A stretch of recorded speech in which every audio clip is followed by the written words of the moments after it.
Our next speaker is Stephen York from Virginia Tech. Stephen received his BS in 1984. At that point, he worked about 7 years at Hercules, where he decided to go back to school, and he's at the chemical engineering department as a grad student at Virginia Tech. He plans to complete his PhD by the summer of '97. His co-author is David Cox, and the title of the talk is CO2 as a probe of chromate, and that is LTO2? Or that's 1 bar O2. Oh, okay, 1 bar O2 surface properties. Thank you.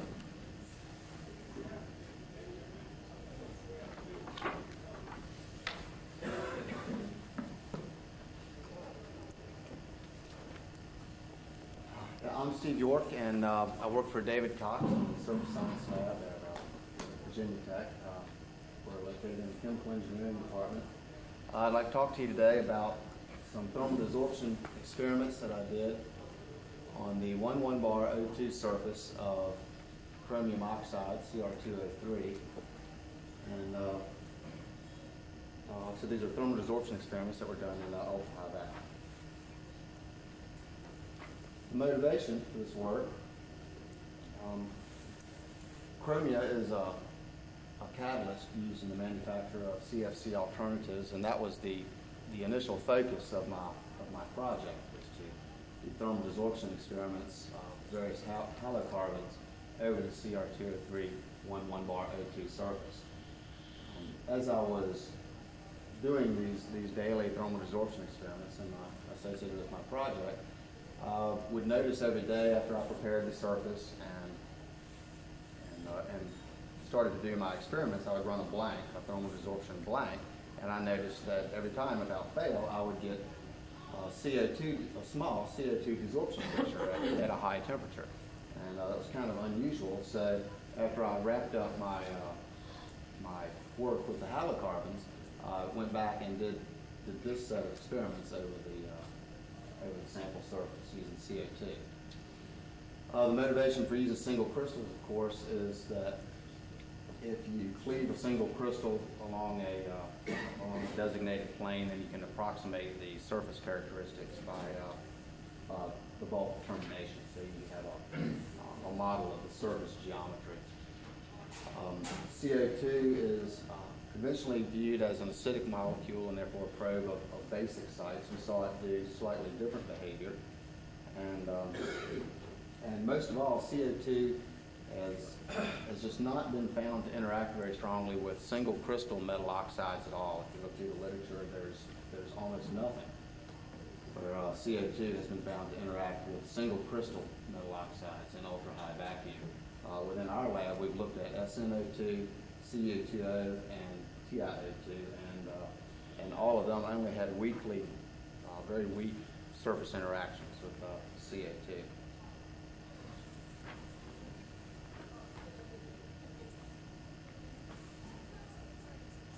So these experiments were done in ultra-high vacuum, and this is a photograph of the UHV system. It's just a standard system. Basically, it has a base pressure anomaly of 1 times 10 to the minus 24. It's set up to do thermal desorption spectroscopy. This is the mass spec here, and the nose cone that goes with the system. There's lead optics, and it's set up to do Auger electron spectroscopy as well. The CMA for that is in the back. Can vary the sample temperature from minus 120 to about 1200 C. We use leak valves to introduce the gas of interest, in this case CO2. Located there, and the sample is located inside the chamber on a rotary manipulating stage, so that I can move it from instrument to instrument. It also has a argon ion sputtering gun to clean the surface. Pretty much just a standard UHV system. So this work was done on a single crystal of Cr2O3, and on the 1 bar O2 surface. You're looking at, this is the 1 bar O2 surface there, and has a unit cell drawn in. The layering normal to the surface is oxygen, chromium, oxygen, chromium, oxygen. So it's a stoichiometric unit normal to the surface that results in a non-polar and therefore more stable surface. The chromiums in the bulk are arranged in a distorted octahedral arrangement, and the oxygens are in a distorted tetrahedral arrangement. And so therefore in the bulk, the chromiums are 6-coordinate and the oxygens are 5-coordinate. Surface chromiums are, I said that wrong. The chromiums are 6-coordinate and the oxygens are 4-coordinate in the bulk. And on the surface, the chromiums are 5-coordinate and the oxygens are 3-coordinate. So therefore, each atom has one coordination vacancy at the surface. The chromium-oxygen distance is approximately 2 angstroms. One leg is a little bit less and one leg is a little bit more because the arrangement is distorted, but they're both pretty close to 2 angstroms. The top 2 layers are the only ones that are, the top layer of oxygen and the top layer of chromium are the only 2 layers that have any coordination vacancies. Everything else below those layers is fully coordinate. And along the surface cell, there's a total of 2 chromiums and 2 oxygens per surface cell. And one thing to observe on this surface here that becomes important later is the topmost layer of oxygens that fill in across here in this kind of zigzag motion, and then the chromiums on either side of them kind of face the octahedrals off in different directions from this staggered topmost oxygen layer. And then of course this is a side view, and you can see the oxygen, chromium, oxygen, chromium, oxygen layer of the cell or of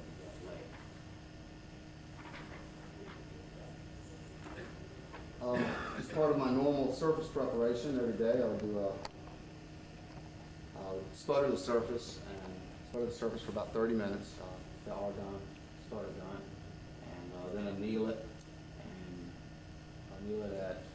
at 900K for about 5 minutes, and then I'll take make a lead observation and AES OJ electron scan so I could assure that the surface was ordered and that it was clean, no contamination on the surface. This is just a lead picture of the 1x1 surface. The ratio of the sides is approximately 0.9, which correlates very well with what you'd expect from a bulk termination of a single crystal of chromium along the 1 bar O2 plane. This was taken at 450 degrees and a beam energy of about 60 eV. Chromia is an insulator, so for all of the lead and AES experiments that I did, I had to heat the sample. This is just OJ of a clean surface. It's very typical. The temperature that I had to go up to at OJ was 600 degrees C, and here you can see at about 490 and 530, you see the 2 chromium peaks, and then the oxygen peak there at about 520.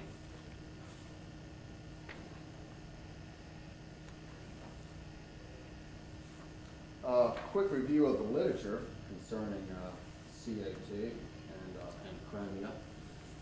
The pioneering work in this area was done in '69 by Burwell, Hauer, and Taylor, and they were the first to suggest that coordinatively unsaturated chromium atoms were critical to the surface chemistry, the chemistry that was carried out of chromium. Also, the Cr2O3 is amphoteric material. It exhibits both acidic and basic properties, and in the literature, depending on who's writing it and what they were doing, it's often described as being very strongly basic and very strongly acidic, depending on what the author was doing. So I infer from that the chromium oxygen on the surface makes very good acid-base pairs. Infrared studies carried out by Zacchina and co-workers on Cr2O3 powders, they found that CO2 was absorbed in at least 2 different bidentate configurations that resulted in the formation of very stable carbonate species on the sample surface. And one of these species did involve a 5-coordinate chromium cation and an uncoordinated, unsaturated oxygen atom, which would be similar to the situation I would have on the 1,1-bar O2 surface. Friend and Zacchino also observed that following oxygen exposure, the chemistry of the surface would shut down, and we don't get weak physical interactions following oxygen exposure. And various authors from the Burwell people on down have speculated that the cation-anion pairs are important to the chemistry of chromium. The surfaces that I looked at 3 surfaces basically. I looked at a clean, ordered surface, and I looked at a disordered surface, and then I looked at an oxygenated surface and compared the thermal desorption from each of those surfaces. Quick review of thermal desorption, just for anybody that know how the experiments proceeded. This would be the sample inside of the system. The CO2 would be dosed into the system, onto the sample through a leak valve at about -110 degrees C. Time and temperature would run along the x-axis there. As the temperature was ramped up, the CO2 or whatever the gas happened to be would sit on the surface until the energy of activation for desorption was approached, and in that case, the gas would start to evolve from the surface. The mass spec would measure the mass fragments that came off of it, and of course, that'd be recorded in the computer as intensity versus temperature.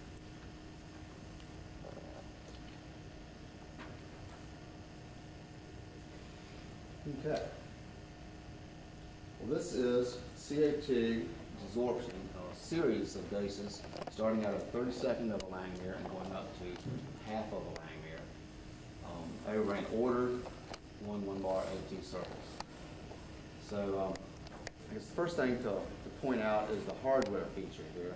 This feature right down here is just a result from CO2 desorbing from the mounting hardware around the sample. As it warms up, it desorbs also. So in this particular case, you can draw a linear background there and make a nice correction, which you see in the inset here. And you notice that it saturates somewhere between a quarter and half of a Langmuir. And you also notice that it shifts temperature dramatically. It goes from 360 K to 410 K. So it's a 50-degree upward shift in temperature with increasing coverage, which is extremely unusual. It's not at all uncommon for repulsive forces to build up on a surface as you're increasing coverage and move the desorption temperature to, or the desorption peak to lower temperature. But it's very unusual for the desorption temperature to go up with coverage. So we were intrigued by that, and we looked at it further. I guess I should also mention it's an apparently first order desorption peak that just shifts. The shape of it is very, very typical of first order desorption kinetics. But the shift in temperature is what improves there. So we thought that it might be a result from some type of surface heterogeneity. So we tried to induce some by looking at a disordered surface. This is a surface that would be prepared in the normal way and then briefly sputtered again, just to introduce some vacancies, some defects, if you will, into the surface.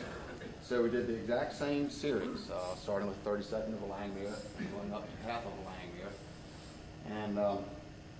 And you see that you get the same starting place. You get the 360-degree starting place for the high temperature feature for the.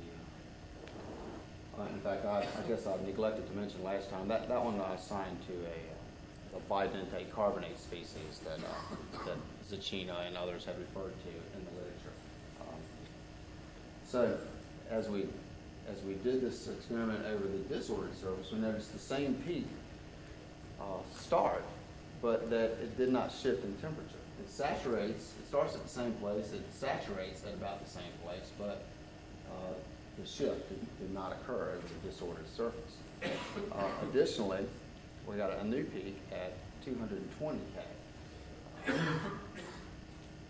grew, and then the 170 K here, that's still a hardware feature. It's difficult to subtract out on this one because it's such a part of that peak at 220. So I left it in there. Now I should also mention that we found in earlier experiments that chromium and oxygen are sputtered at roughly the same rate on this material too. So there would be no net reduction of the surface. This would still be stoichiometrically Cr2O3. It should be close to the same surface composition that you get from the ordered surface. So from the disordered surface, we get the same 360 K peak with activation energy of about 100 kilojoules per mole, and this new peak at 220 in ECA for desorption of about 60 kilojoules per mole. Okay, well, we suspected that the 220 peak that was showed on the disordered surface might be coming from sites which had been fully oxygenated. So we, just due to the sputtering process, ones that arose from areas of the surface that were oxygenated. So we oxygen exposed a clean and ordered surface and ran the same series of experiments again, 32nd of a Langmuir to half of a Langmuir. And sure enough, the peak came in at 225 K, and that certainly appeared to be certainly appeared to correspond with the peak at 220 that we saw at on the disordered surface. You also notice there's no higher temperature feature at all, and you also notice a little bit of the 170 K hardware feature there also. But this peak is so intense and so large there that it kind of drowns it out. To compare the desorption behavior from the sputtered surface versus the oxygenated surface, put the half Langmuir desorption signals from each here to compare them. This signal, without the factor of 10 multiplication, this oxygen feature here would dwarf the disordered surface feature. So I blew it up so that I could compare the two of them there and see that there's a nice alignment there, a nice match between the oxygenated surface peak and the low temperature peak that comes off of the disordered surface. So we've attributed. So now I've explained almost everything. We've attributed this to desorption from oxygenated sites. We've attributed this peak at 360 over the ordered and the disordered surface to a bidentate carbonate that's absorbed, or a species that's on the sample surface. But what we haven't explained yet is the shift in temperature that you see over the disordered surface. Over the ordered surface. That 50-degree rise in temperature with increasing coverage. So I have a theory to explain that, or a possible explanation, I guess. If this stuff is in fact absorbed to the surface in a bidentate configuration, as is suggested by various authors in the literature, and you think about how these things may order on the surface, on an ordered surface, how they may arrange themselves. Well, the bidentate carbonate the oxygen from the CO2 would coordinate with the chromium, and the carbon from the CO2 would coordinate with the oxygen, and that would be how you get that would be a bidentate carbonate species. And then if you imagine the surface filling up with these things, you notice that they align basically head to tail, along these topmost rows, these staggered oxygens. The distance between these two ends would be an angstrom or less. So on the ordered surface, you have the opportunity to fill in these rows and allow the attractive forces between the negative and positive ends of these surface dipoles along the plane of the surface to interact and induce the attractive forces and drive the energy of activation for desorption upwards. And then, of course, if you disorder the surface, you don't have the opportunity for that to occur because you break up the long-range order of it. I'd also like to mention that I don't believe that the distance here is too great, so the order only runs along these rows, the topmost rows of oxygens with the chromiums on either side. And that results in a addition of 12 kilocalories per mole to the first order energy of activation for desorption.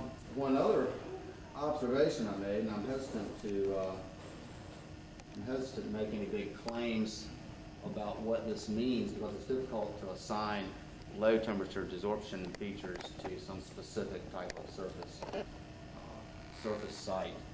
But if you just assume the background contribution is the same and you integrate the desorption signal from each of these surfaces, they correspond very well. They integrate to almost exactly the same area. So possibly there's some type of site counting going on there. But I just thought that was really striking that for each of those spectra, the oxygenated surface, the disordered surface, and the ordered surface all had drastically different looking spectrum. Yet when you integrate the desorption signals, they're that close. I thought that was really interesting. So, in conclusion, we found that CO2 absorbs to a clean Cr2O3 1 bar O2 surface in a bidentate configuration or bidentate carbonate configuration. And that's in good agreement with things that have been found in the literature in past authors. Also, an ordered surface leads to the attractive intermolecular forces that I just mentioned, about 12 kilocalories per mole. And a disordered surface lacks the long-range order needed to induce those long-range interactions. And that absorption of oxygen onto either the ordered or disordered surface results in capping off basically the 1 degree of unsaturation remaining on the chromium cations, and basically shuts down the surface chemistry, and that demonstrates how critical the cation-anion pairs can be to conducting surface chemistry. So that's some questions.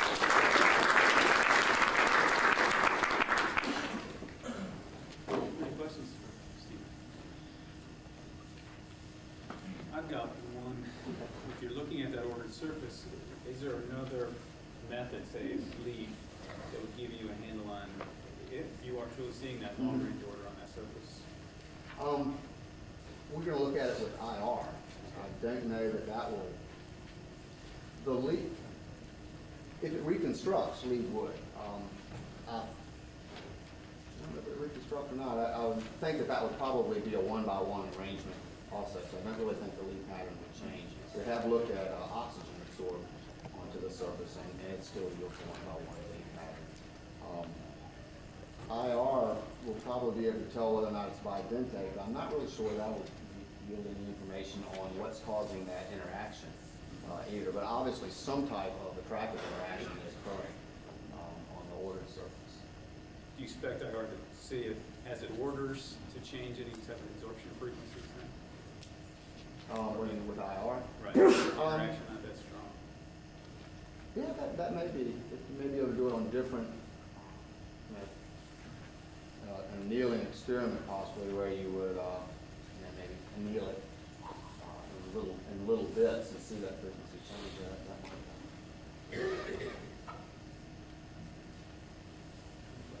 Well, let's Steve again.